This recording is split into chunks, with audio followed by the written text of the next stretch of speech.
President Biden's nominee to run the office of the Comptroller of the Currency (OCC) may face trouble making it out of the Senate Banking Committee as Republicans target her nomination as the next potential Biden pick to block. That nominee is Saule Omarova, a Cornell Law School professor who has a history in private law practice and who worked in the Treasury Department under former President George W. Bush. She also has a history writing about Marxism, calling the banking industry she would regulate in her potential new job the quintessential industry, and calling for an end to banking as we know it, by the complete migration of demand deposit accounts to the Federal Reserve. Demand deposit accounts are the standard checking and savings accounts most Americans have with private banks.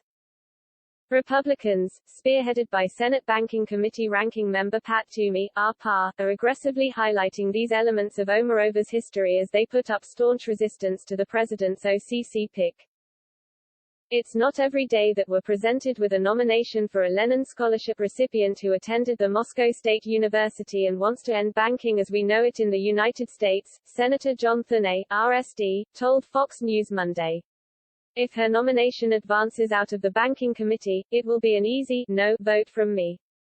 And as we've seen with other flawed nominations from the Biden administration, I think hers would face a similarly uphill battle in the Senate. Omarova's backers, led by committee chairman Senator Sherrod Brown, D. Ohio, meanwhile are accusing Republicans of engaging in unseemly smear tactics by bringing up parts of Omarova's past. Before today, I thought, Red Scare McCarthyism was rightly relegated to the dustbin of history. Any American citizen who fled communist repression, whether it be FDIC Chair Yelena McWilliams or OCC nominee Saule Omarova, should be lauded for their courage and conviction. I believe that my colleagues, from both sides of the aisle, will reject such character assassinations. Senator Elizabeth Warren, D-Mass, who is also on the Banking Committee, said that Republicans don't want to talk about Saule Omarova's impressive qualifications and expertise in banking, so instead they resort to desperate scare tactics. But other Democrats on the committee are not necessarily as supportive of Omarova, at least in these early stages. Her nomination has not yet officially been transmitted to the Senate from the White House. Senator John Tester, D-Mont, told Politico that he has concerns about Omarova.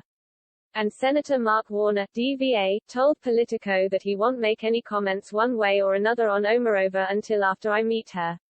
Asked about one of Republicans' biggest objections to her nomination, her Moscow State University thesis on Marxism, which she hasn't yet turned over to the Banking Committee despite requests from Toomey, Omarova dismissed the idea that she could have communist sympathies. I was in the Soviet Union, where there was no academic freedom, and this was a mandatory assigned topic, she told the Financial Times. My grandmother was orphaned because Stalin sent her entire family to Siberia and they died there. I was 18, and within a year I became an anti-communist like most of my classmates. We were reading stuff that was prohibited. We were listening to Pink Floyd, which was illegal. The banking industry is also likely to battle Omarova's nomination. American Bankers Association President and CEO Rob Nichols told Fox News Monday that while it recognizes Omarova's impressive personal journey, we have serious concerns about her ideas for fundamentally restructuring the nation's banking system, which remains the most diverse and competitive in the world. Her proposals to effectively nationalize America's community banks, end regulatory tailoring based on risk and eliminate the dual banking system are particularly troubling, Nichols added. It's not clear when the White House will send Omarova's nomination to the Senate. The White House already pulled one nominee this year who it hadn't sent to the Senate after GOP objections.